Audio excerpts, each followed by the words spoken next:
Bright Tuty. Every student matters. Next day, Joe and Pip decided to go to meet Miss Havisham. Mrs. Joe decided to go to the town and visit Uncle Pumblechook. Now they were going together to Miss Havisham's house, obviously, although Mrs. Joe was going to was going to remain behind on the way. So Joe was very speechless. He did not know how he was going to talk to Miss Havisham or answer to her questions.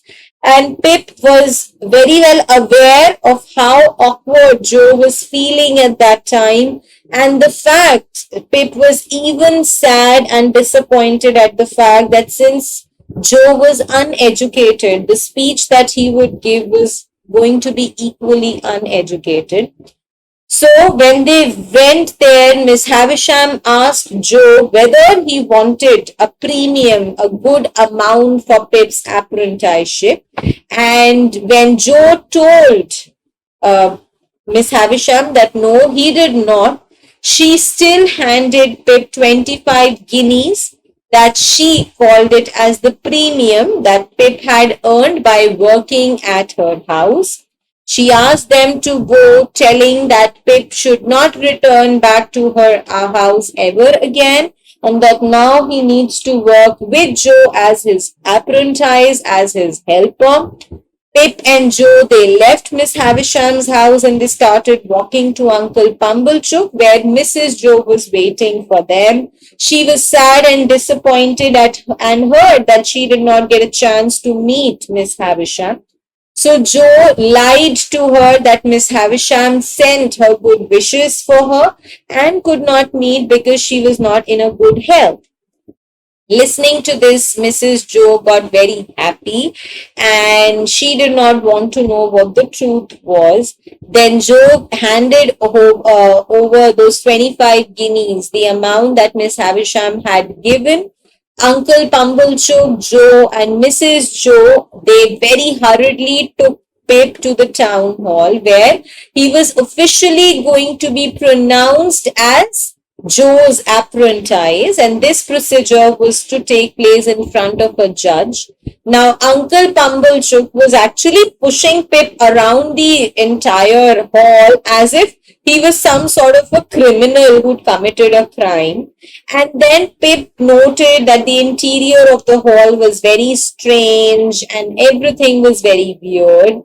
And Mrs. Joe was so happy with those 25 guineas that she had received that she decided to celebrate it with a dinner at Blue Boar. She invited Uncle Pumblechook, Mr. and Mrs. Hubble and Mr. Wopsle to join them for the dinner.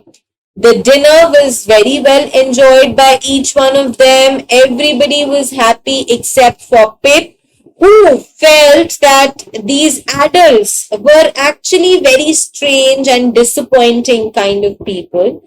And Pip was basically afraid and he was not interested to enter Joe's trade, and he wanted to be educated now. He did not want to do anything that was not going to make him uncommon.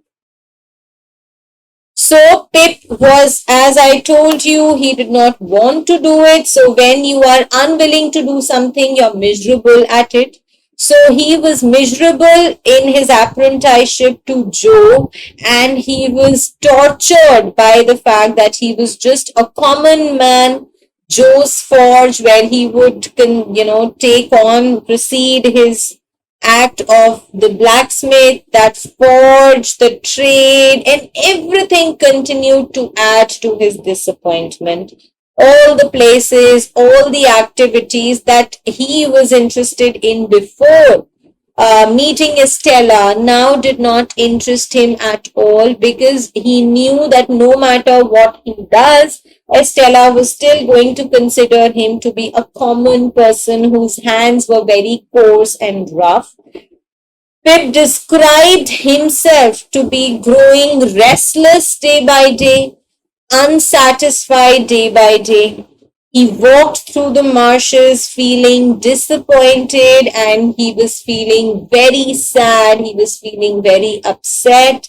And it was only Joe's kindness and love that cheered him up, and that control that stopped Pip from running away from the forge and becoming a soldier or a sailor. So it was only because of Joe that he was still there. Now, Pip was getting too big for the village evening school, and he had to stop going there. So, reluctantly, unwillingly, he brought his education to an end. But he was very hungry to learn and to study independently. He tried to share whatever he knew with Joe, trying to teach him, trying to give him some lessons each Sunday.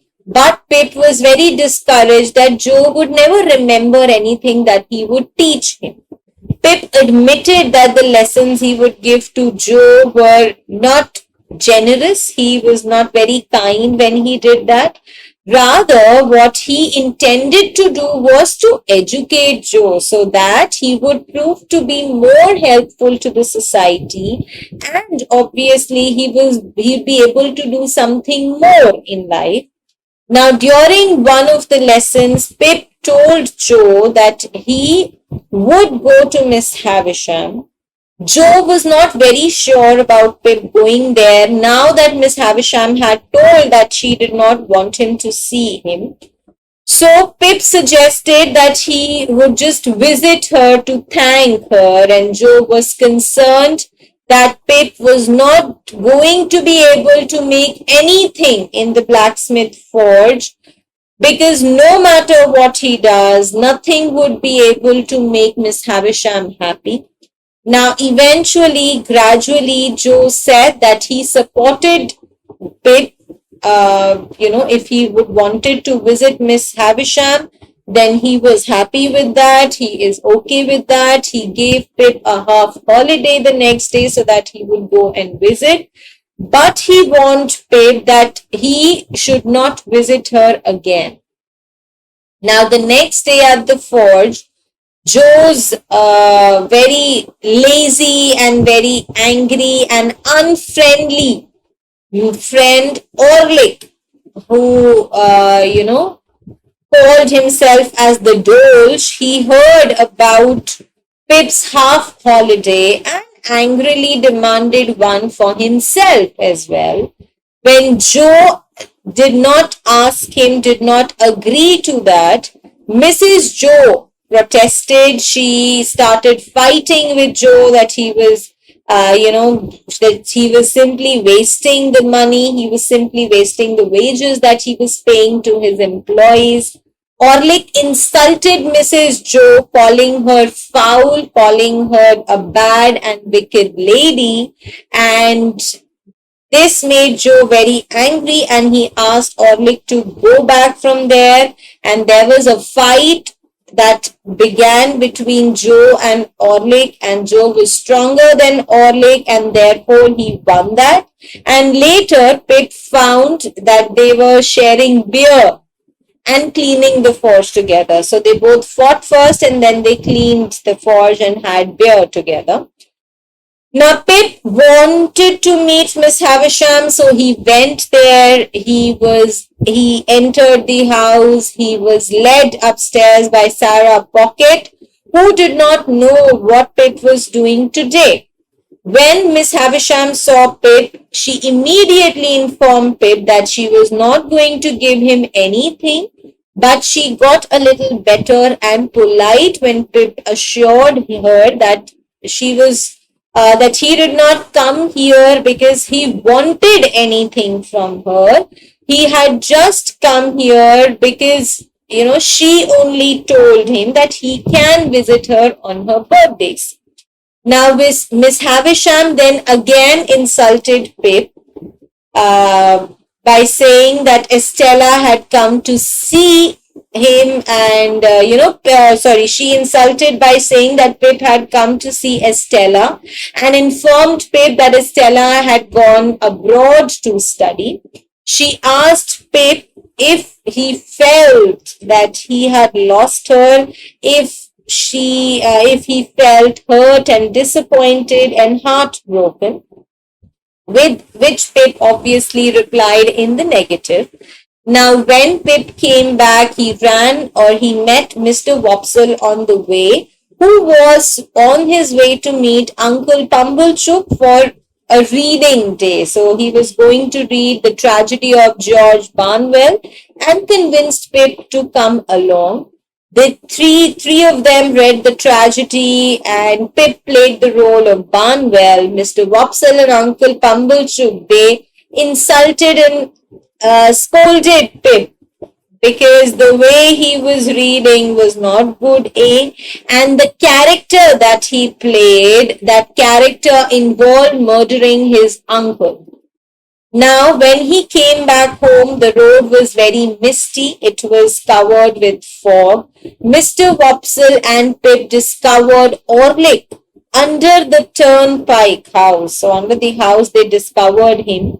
He said that he had spent his half a holiday in the town, and he noted that the guns have been fired at the hull, signaling that the convicts have escaped. He walked with Pip and Mr. Wopsle, and the three passed the three jolly bargemen, and they informed Mr. Popsle that people have broken into the forge while George was not there. So when Pip came back home, he saw that his house, his forge, was filled with villagers. Joe and a sergeant were there on the kitchen floor. Mrs. Joe had been knocked out, had been hit on her head by something very, very aggressive, and she was lying down. Which is Great Expectations, written by Charles Dickens.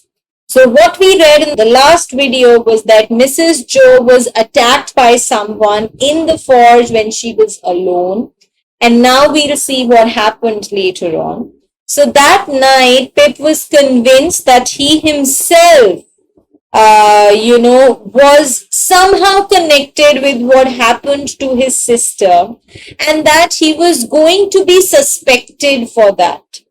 But afterwards, when he thought with a clear head, Pip noticed that whosoever had struck Mrs. Joe did not steal anything. Instead, simply blew out the candle and struck her with something heavy. And he left behind, leaving a convict's filed off leg iron behind her. So he left behind, remember, the filed off iron leg. I told you the iron leg, the shackles with which the legs of the convicts are tied together. So the person who had hit Mrs. Joe had simply left behind this filed up leg iron. Now the leg iron did not belong to either of the convicts who had escaped, and Joe observed that it was filed open. It was opened a long time ago. Pip believed that it was either Orlick who had done that, or it was the convict whom he had helped who had done this to Mrs. Joe. But Orlick was seen in the town the entire night, and the stranger would obviously have no motive to hit Mrs. Joe. Mrs. Joe had not done anything that the convict would hit her. Now he knew that it was time for him to tell Joe the entire story about the convict, but he made excuses with himself and again did not say anything. Now the police did make a few false blames, but most of their time they spent drinking and they did not solve the case altogether. Mrs. Joe had a brain damage which was very severe. She could not speak. She continued to become weaker day by day. She had lost whatever temper she had, and she was a very calm patient, and everybody around her was just trying to communicate by her with the help of the slate. Joe was heartbroken, and it was Biddy who then decided to move to their house She said that she was going to take care of Mrs. Joe and was able to interpret all that Mrs. Joe would write on the slate. Whatever she would write, Biddy was able to translate it, recognize it, and convey her message to Pip and Mrs. Joe. One day she asked for Orlick. Orlick was brought, and he obviously was very happy, and Mrs. Joe was also very happy to meet Orlick. When Pip saw their happiness, he was disappointed that Orlick was certainly not the one who'd hit her sister. And thereafter, Mrs. Joe told Orlick to visit her daily, and he also agrees to it, though he was confused.